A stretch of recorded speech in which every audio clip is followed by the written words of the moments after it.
জাম গাছের প্রতিটি শাখায় শাখায় এই রকমভাবে ফুল পেতে গেলে কোন ম্যাজিক বলে অর্থাৎ কোন পরিচর্যার মাধ্যমে এই রকমভাবে আমরা প্রচুর খুব সহজেই ফুল পেতে পারি, তাই নিয়েই আজকের ভিডিও।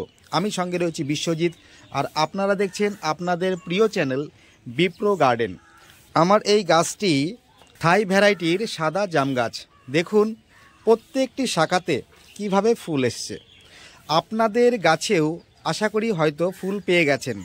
যদি কিনা ফুল এখনও না পেয়ে থাকেন, তাহলে এই লাস্ট মোমেন্টে এসে আমাদের কি পরিচর্যা করতে হবে, আর যাদের গাছে ফুল চলে এসছে বা যাদের ছাদ বাগানে এই রকম থাই ভ্যারাইটি বা অন্য কোনো প্রজাতির জাম গাছ যদি থেকে থাকে, তাহলে কিভাবে খুব সহজেই এই রকম ফুল আমরা প্রচুর পরিমাণে পেতে পারি, তার জন্য বিষয়বস্তুগুলিকে একটু জেনে রাখা ভালো। বিশেষ করে নতুন বাগানি বন্ধুদের জন্য ভীষণ প্রয়োজন। তার জন্য একটু আলোচনা করে দিই। আমার এই গাছটিতে আমি নভেম্বর মাসে এসে মাটি কিছুটা খুঁড়ে নিয়ে মিশ্র খাবার দিয়ে দিয়েছিলাম। আমার এটি হচ্ছে 12 ইঞ্চি টব। এই 12 ইঞ্চি টবের মধ্যে আমি মিশ্র খাবার দিয়েছি 3 চামচ মতো। এবার এর পাশাপাশি কি করেছিলাম, কলার খোসার গুঁড়ো, অর্থাৎ সেটা ছায়াতে শুকিয়ে রাখা ছিল বেশ কিছুটা, সেখানে 1 মুঠ পরিমাণ দেওয়া হয়েছিল।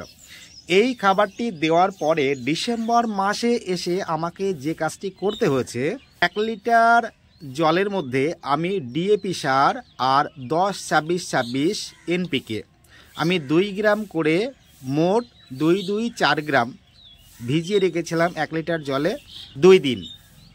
এবার 2 দিন পরে গিয়ে সেই জলটি ভালো করে নাড়িয়ে চাড়িয়ে মিশিয়ে নিয়ে আমি জাস্ট 2 বার ব্যবহার করেছি এই টবের মাটিতে। কিভাবে? 1 সপ্তাহ গ্যাপ দিয়ে সকালবেলাতে ব্যবহার করেছি একদিন, আর একদিন ব্যবহার করেছি বিকালবেলাতে। এইবার এর পাশাপাশি ডিসেম্বর মাসের লাস্ট উইকে এসে জাস্ট 1 লিটার জলে 1 গ্রাম এই 0050 মিশিয়ে পাতায় বিকালবেলাতে স্প্রে করে দিয়েছিলাম। আর কোনো কিছু করা হয়নি, জাস্ট নিয়মিতভাবে জল দিয়ে গেছি। কীরকমভাবে? প্রথম অবস্থায় ফুল আসার আগে একটু মাটিতে হালকা টান রেখে দিতাম। এবার যখন ফুল চলে এসছে তখন থেকে আমি ধারাবাহিকভাবে নিয়মিতভাবে জল ব্যবহার করে চলেছি। তাতেই দেখুন প্রত্যেকটি শাখাতে কিভাবে ফুল চলে এসেছে। আশা করি বিষয়টি যারা নতুন বাগানি তাদের জন্য বোঝাতে পারলাম। এবার এই যে গাছে ফুল চলে এসছে, এই ফুল আসার পর আমাদের পরিচর্যার কোন বিষয়গুলিতে সাবধান থাকতে হবে, না হলে কিন্তু এই যে ফুল, এই ফুল কিন্তু সেই অর্থে গাছে আমরা টেকাতে পারবো না। তার জন্য এই মুহূর্তে যাদের গাছে ফুল চলে এসছে তাদের জন্য বলবো, কোনোভাবেই মাটিতে আঘাত করে কোনো প্রকার খাবার এই মুহূর্তে দিতে যাবেন না। অর্থাৎ মাটিতে এই মুহূর্তে আঘাত করলেই গাছ যদি না নিতে পারে, সেই ক্ষেত্রে কিন্তু এই সমস্ত ফুলগুলি সঠিকভাবে প্রকাশ পাবে না এবং গাছ থেকে ঝরে পড়ার প্রবণতা থেকে যাবে। তার জন্য এই বোকামি থেকে আমরা একটু সাবধান থাকব। আর যে কাজটি আমাদের করতে হবে, আমাদের নিয়মিতভাবে এখন ফাঙ্গিসাইড স্প্রে করে রাখতে হবে। কারণ যেহেতু এখন কুয়াশা ভীষণ, আবহাওয়ার পরিবর্তন হচ্ছে, কখনো ঠান্ডা কখনো বা গরম, দিনের তাপমাত্রা বেশ গরম, রাতের তাপমাত্রা কিছুটা ঠান্ডা থাকছে এবং বাতাসে বেশ কিন্তু কুয়াশা ভেসে বেড়াচ্ছে। এই কুয়াশার মাধ্যমে কিন্তু ফাঙ্গাসের রেণুগুলি এই গাছের পাতায় এবং এই ফুলের মঞ্জুরিগুলিতে পড়ে এবং এই ঘটনা ঘটার কারণে এই মঞ্জুরিগুলি দেখবেন ফাঙ্গাসের অ্যাটাকে অনেক সময় পুড়ে কালো হয়ে যায়। তার জন্য আমরা যে কাজটি করব, যদি আপনার কাছে সিস্টেমেটিক ফাঙ্গিসাইড থাকে তাহলে তো নিশ্চয়ই গাছে ফুল আসার আগ থেকেই ব্যবহার শুরু করেছেন হয়তো। আর যদি না করে থাকেন তাহলে এখন থেকেই করুন। আপনারা যেটা করবেন, যে কোনো একটি সিস্টেমেটিক ফাঙ্গিসাইড 1 লিটার জলে 0.5 ml দিয়ে প্রথমে শুরু করবেন। এবার 0.5 ml 1 লিটার জলে মিশিয়ে আপনি 1 সপ্তাহ অন্তর হয়তো 2 দিন ব্যবহার করলেন। এবার 2 দিন পরে গিয়ে তৃতীয় দিন যখন আবার ব্যবহার করবেন, 5 দিন বা 7 দিন পরে গিয়ে, তখন হয়তো আপনি এই জায়গাটি একটু বাড়িয়ে 0.75 ml মিশিয়ে গাছের প্রত্যেকটি শাখাতে স্প্রে করে দেবেন। তারপরে হয়তো দুটো স্টেপ এইভাবে দিলেন, তারপরে তৃতীয় স্টেপে গিয়ে হয়তো আপনি সেখানে 1 লিটার জলের মধ্যে 1 ml মিশিয়ে ব্যবহার করবেন। এই 1 ml পর্যন্তই বলবো আপনারা সীমাবদ্ধ থাকবেন, তার উপরে যাওয়ার প্রয়োজন নেই। যদি এইভাবে সিস্টেমেটিক্যালি আপনারা স্টেপ বাই স্টেপ করতে পারেন তাহলে বেশি খুব একটা প্রয়োজন হয় না মাত্রা বাড়ানোর। ওইটুক মাত্রাতেই গাছ কিন্তু দারুণ রেজাল্ট দিয়ে দেবে। আর যদি সিস্টেমেটিক ফাঙ্গিসাইড আপনার কাছে না থাকে সেই ক্ষেত্রে আমি বলবো কন্ট্যাক্ট ফাঙ্গিসাইড যেটা আপনার হাতের কাছে আছে সেটাই ব্যবহার করুন, তাতেই কাজ দেবে। সেই ক্ষেত্রে আপনাদের বলবো আপনারা 1 লিটার জলে কন্ট্যাক্ট ফাঙ্গিসাইড 1 গ্রাম মিশিয়ে শুরু করবেন। এবার 1 গ্রাম মিশিয়ে হয়তো 5 দিন বা 6 দিন গ্যাপ দিয়ে আবার স্প্রে করলেন। এইভাবে 2 বার বা ম্যাক্সিমাম 3 বার স্প্রে করার পর যখন 4র্থ বার স্প্রে করবেন তখন সেই মাত্রাটা কি করবেন 1 গ্রাম থেকে 1.5 গ্রাম করে নেবেন।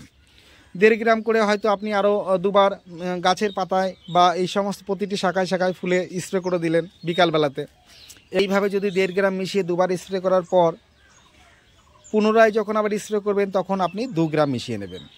এইভাবে স্টেপ বাই স্টেপ আমরা মাত্রাটাকে একটু একটু করে বাড়িয়ে নেব। তাহলে কী হবে, গাছ নিজেকে সহ্য করে নেওয়ার ক্ষমতা তৈরি হয়ে যাবে।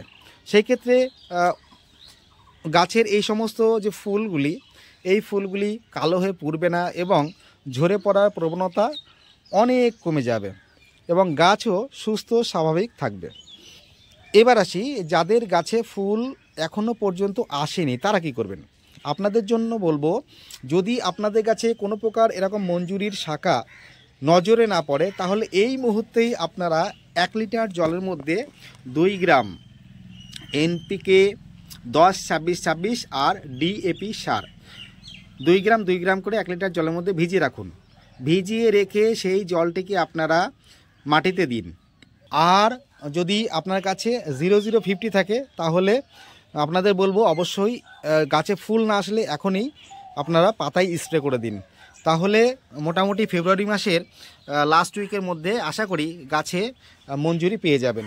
যাই হোক, এখন তো সবেমাত্র ফুল আসা শুরু হয়েছে। বিভিন্ন গাছে কোনো গাছে হয়তো একটু আগে আসবে, কোনো গাছে একটু পরে আসবে। তবে এই রকম ফুল পেতে গেলে কিন্তু আমাদের পরিচর্যার বিষয়ে অবশ্যই সতর্ক থাকতেই হয়। তার পাশাপাশি যে বিষয়টি আমাদের নজর রাখতে হয় সেটি হচ্ছে যে গাছকে কিন্তু ফুল সানলাইটে রাখতে হবে। আপনি যদি ছায়াতে গাছ রেখে দিয়ে এই সমস্ত পরিচর্যা করেন তাহলে কিন্তু সেই অর্থে ততটা কিন্তু রেজাল্ট আপনি নাও পেতে পারেন। হ্যাঁ, এটা আপনাদের একটু বলে রাখি। তার জন্য গাছ সবসময়, বিশেষ করে ফলের গাছগুলি সবসময় চেষ্টা করবেন যে ফুল সানলাইটে গাছটিকে রেখে দেবার। এই রকমভাবে একটু কেয়ারফুলি পরিচর্যা করুন, দেখবেন আপনাদের যাদের গাছে ফুল চলে এসছে সেই সমস্ত গাছে ফুল টিকিয়ে প্রচুর পরিমাণে জাম পাবেন। আর যাদের গাছে এখনও ফুল আসেনি আশা রাখছি আপনারাও সেই সমস্ত গাছগুলিতে ফুল পেয়ে যাবেন। তাহলে এই রকম টিপস আরও পেতে অবশ্যই চ্যানেলটিকে সাবস্ক্রাইব করে সঙ্গে থাকবেন। আর যদি কোনো প্রশ্ন থাকে তাহলে কমেন্ট বক্সে লিখে জানাবেন। আর আপনাদের একটি লাইক আমার পরবর্তী ভিডিওগুলি তৈরি করার উৎসাহ অনেক বাড়িয়ে দেয়। যারা ফেসবুক থেকে এই সমস্ত ভিডিওগুলো দেখে থাকেন তাদের জন্য বলবো আপনারা পারলে ইউটিউব চ্যানেলটিকে সাবস্ক্রাইব করে রেখে দিন, কারণ ফেসবুকের ক্ষেত্রে সমস্ত ভিডিও নোটিফিকেশন কিন্তু সবসময় পৌঁছায় না। এবার এই নানান রকম ভিডিওর মধ্যে কোন ভিডিওগুলি আপনার ভীষণ প্রয়োজন সেটা তো এইভাবে বলা খুব মুশকিল। তার জন্য বলবো অবশ্যই ইউটিউব চ্যানেলটিকে সাবস্ক্রাইব করে সঙ্গে থাকুন, সমস্ত নোটিফিকেশানগুলি পাবেন। তার মধ্যে যে ভিডিওগুলি খুব ইম্পর্টেন্ট আপনার জন্য প্রয়োজন ছিল সেগুলি তখন দেখে নিতে পারবেন। যাই হোক, এইভাবে যদি আপনাদের উপকারে আসে তাহলেই আমার এই ভিডিওগুলি তৈরি করা সার্থক হয়ে ওঠে। সকলে ভালো থাকবেন, আজকে এখানেই শেষ করলাম। নমস্কার।